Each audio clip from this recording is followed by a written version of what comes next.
Oser parler de vulve en classe dès la maternelle, c'est l'appel lancé par un groupe de médecins flamands.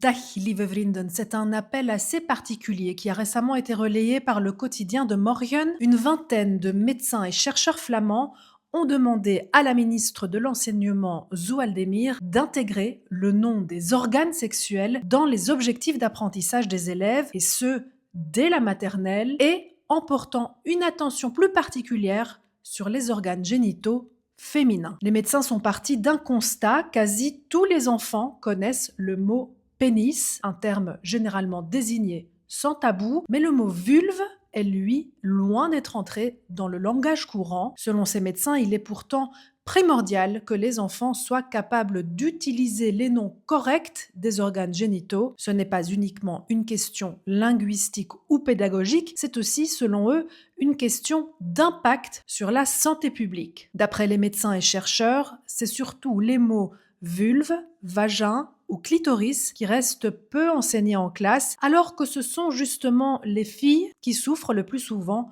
de troubles des organes génitaux. Or, comment un enfant peut-il apprendre à prendre soin d'une partie de son corps s'il ne peut pas en prononcer le nom? Cette absence de mention des organes génitaux féminins persiste également à l'adolescence, ce qui mène les jeunes filles à, par exemple, utiliser des produits intimes inutiles, voire même nocifs, ou encore à vouloir répondre à des normes vaginales promues, par exemple, par la pornographie ou le marketing. Le groupe de médecins plaide donc pour que le programme scolaire soit enrichi de plus de connaissances sur la santé féminine dès le plus jeune âge, car on ne peut pas prendre soin de son corps si on ne sait pas correctement le nommer.